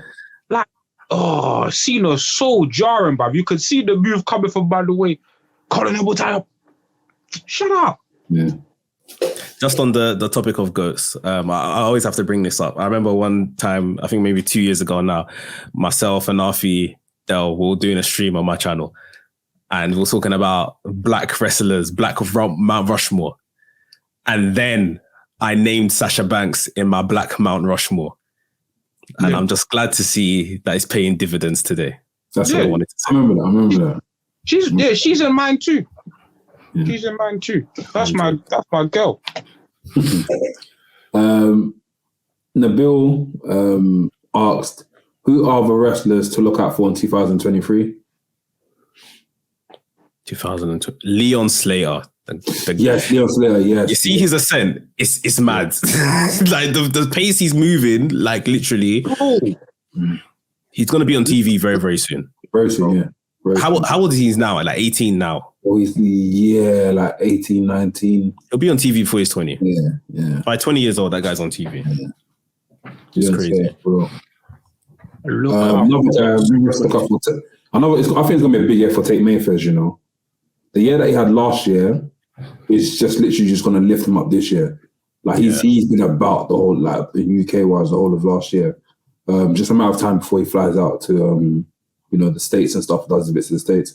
I know that he won the Dubai Championship at that Progress show recently, so that's still big, man. So I think he's gonna have a big year this year. Yeah, there's people dotted around the place. Like, I'm trying to think. Obviously, we were talking about Shooter earlier. Sure, he's obviously primed for some good stuff this year. I mean, it's not up and coming, but I would say Swerve looks like he's primed for some big stuff in the next 12 months as well. Yeah. I'm trying to list names that aren't obvious in it, but I guess Gabriel put out, like, I remember he put out at the end of the year, Gabriel Kidd, he put out a list of like people he wanted to face. So if he gets matches, those would be matches for him to have in it. We'll see. I don't know. This year is I feel like we're going to be shocked by a lot of things that happen this year. I feel like this year, like going into this year, I don't have any predictions of like what's going to happen. Like I think going into like 2022, I thought we did a prediction show. We had a lot of like bad predictions that end up coming true. But I feel like this year, like I don't know. I feel like it's a very interesting time in wrestling, isn't it? I feel like there's a lot of WWE. Obviously, there's a lot of change. You've got Triple H. AEW, like obviously they're doing the rebrand today. They're changing up the card. New Japan got a women's division. Kenny Omega. I feel like this wrestling right now is in a very unpredictable place right now. So we'll see what's going on, man. It's exciting, man. Next question from Del. Big up, Del. Hope you're having a good time out there as well, bro. So predictions for 2023. What can we expect? What are we predicting? Right, I've got one prediction that Kota Ibushi is going to show up in AEW. Whether that's permanently, whether it's a one-off, whether it's Forbidden Door, who knows?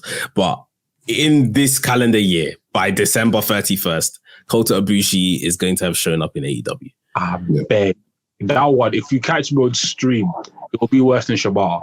I'm telling you, it will be worse than Shibata. It's one of mine. That's my guy. The Kota Ibushi. Oh my god. My prediction this year. Prediction. We will get Kenny Omega versus Konosuke Takeshita this year. That's a wild one, but yeah. I don't think that's wild. I think that's a safe bet. Yeah. I want that match. I need it. I need that match, but I'm trying to think of something, okay, that's like grander on a bigger scale. We're 100% getting Kenny versus Takeshita at some point this year. Yeah. As long as both men stay healthy, I think that's bang on. Prediction.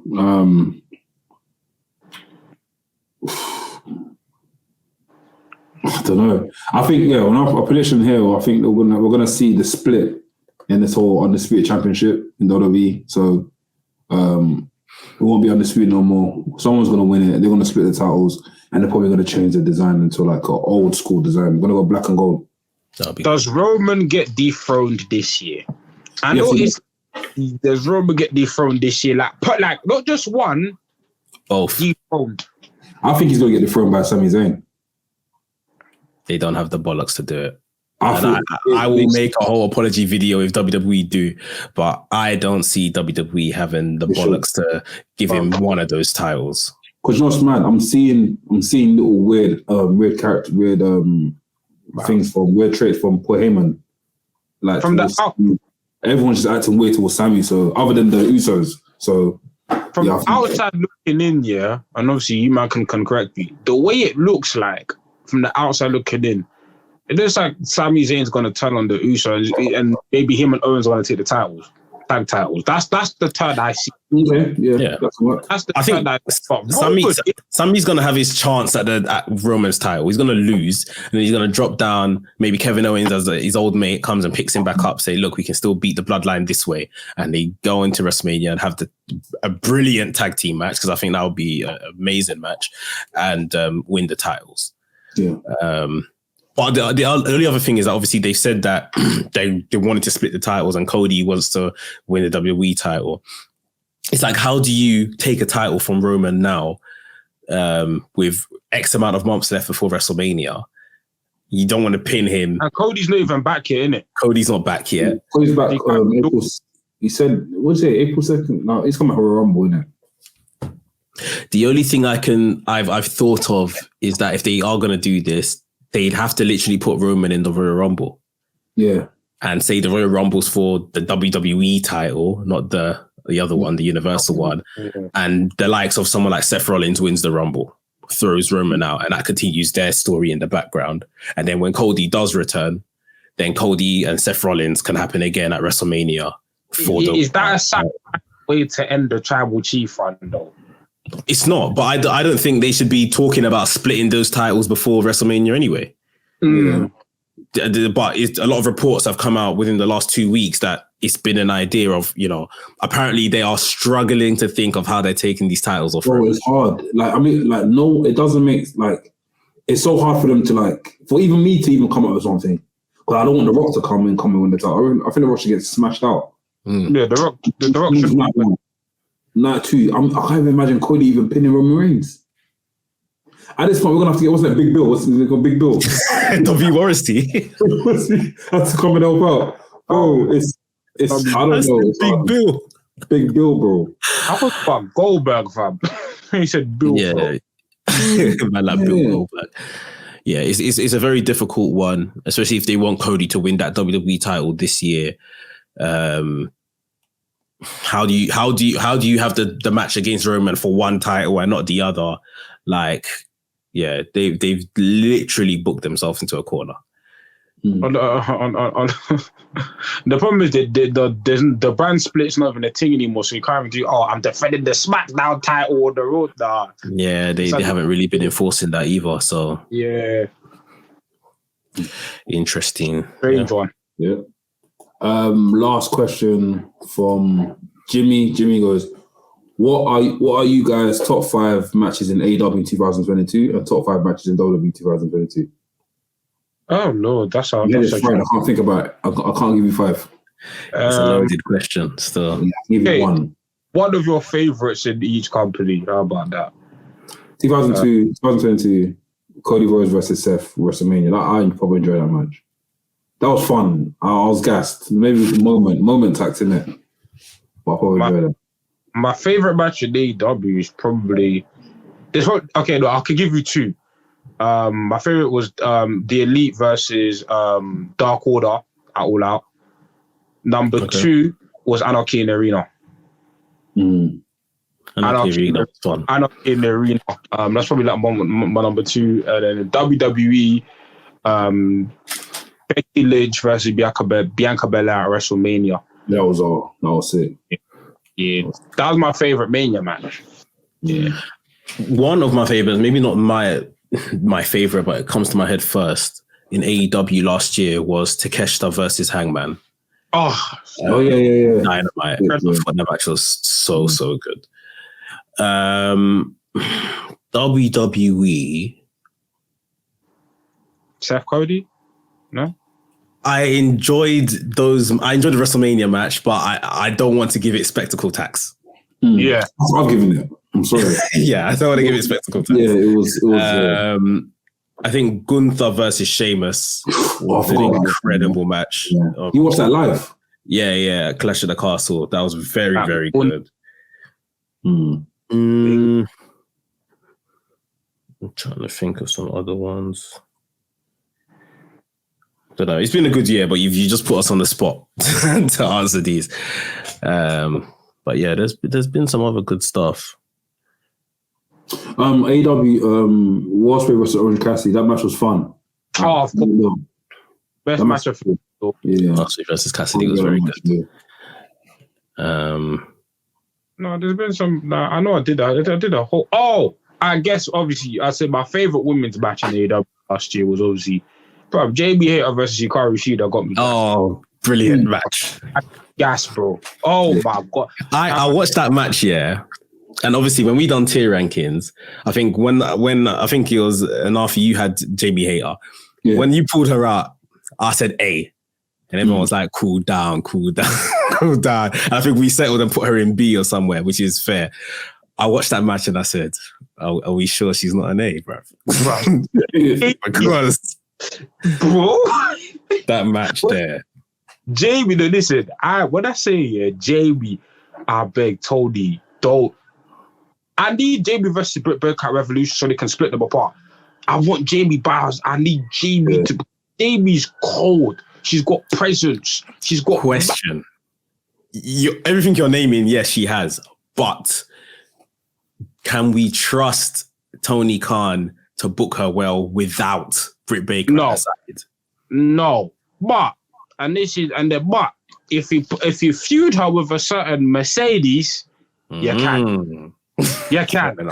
Fair enough. If you feud her with because Toadie's never gonna fumble. Well, not to say never, because we never know. Toadie would be a fool to mess up Mercedes and to not put her in the prominent positions with the championship. So, hey man, and also Forbidden Door 2 as well. I'm looking at the IWGP Women's Championship as well. Yeah, bring that on the pay-per-view as well. Bring some of these Stardom girls on. I can't lie. Forbidden Door 2, that's my most anticipated pay-per-view of the year. Because I need to see the card come to life. There was too much injury tax last year. Yeah, it's true. CM Punk getting injured. Adam Cole. And Adam Cole was there. He also got injured. Adam Cole was injured though. Okada was injured. They just put them in the fatal 4-way so they wouldn't have to do too much on their own, innit? Yeah. Danielson missed it completely. Omega obviously missed it completely. Bro, ridiculous. Hiromu got injured right before the pay-per-view. Remember? ECE got injured before the pay-per-view. Bro, that pay-per-view was kind of... Yeah, and it was still brilliant. It was still amazing. With all them man missing. So, we've got a clean slate, a clean roster to pick from. Then they've even got problems putting that card together, really. Yeah. They've got everyone to pick from. Bro. But yeah, that's all the questions for today. Thank you guys for asking some questions. And man, it's been a sick podcast, man. First day back, Pop enjoyed it. Wrestling industry right now, it's crazy. It's popping. The first podcast of the year, the end of this year, we're gonna obviously do our last podcast, but I don't know what to expect from this year. Like, I'm seeing tweets about Ospreay going to WWE. I'm seeing tweets about Sasha going to AEW. I'm seeing tweets about Sasha even going to Mexico, coming to UK, coming to York Hall. Bro, whatever happens this year, I'm ready. I'm ready to be surprised. Guys, any final words that you want to drop by the end of this year? It's going to be a good one, man. Strap up for it. Be ready. Like, there's going to be a lot of newsworthy stuff, I feel. A lot of excellent matches. 2022 was just a year of excellent matches. And it's going to continue. Whether these are matches where hopefully live in attendance for some of them, matches we can watch back and just say that, you know, these are classics. I was watching wrestling. I was alive when this happened. You see what I mean? Like some of the stuff we got treated to last year. So, yeah, definitely. I just think, you know, if all the companies can not necessarily work together, but find their company that they can work with, like we've seen AEW and New Japan, and maybe WWE now under Triple H can find a company that they can, you know, do some work with as well to keep the roster fresh, new matchups and stuff like that. That will always help. So, yeah, I'm just ready for the ride, isn't it? Okay.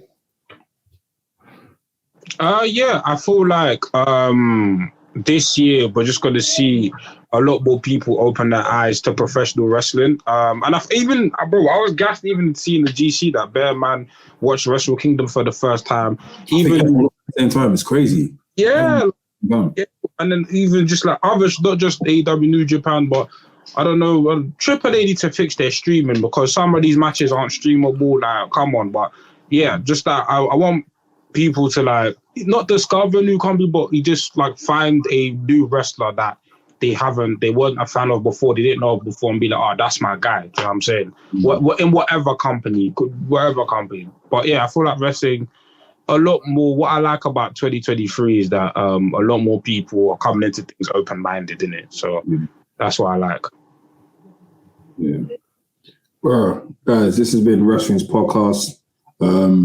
On Monday coming up, we've got a brand new show heading to our channel. It used to be on Max's channel, but it's now on our channel. Break it down. Oh my days. Yeah. I think you guys are ready for this, man. This is, I think, one of our best produced shows we've produced on the channel so far.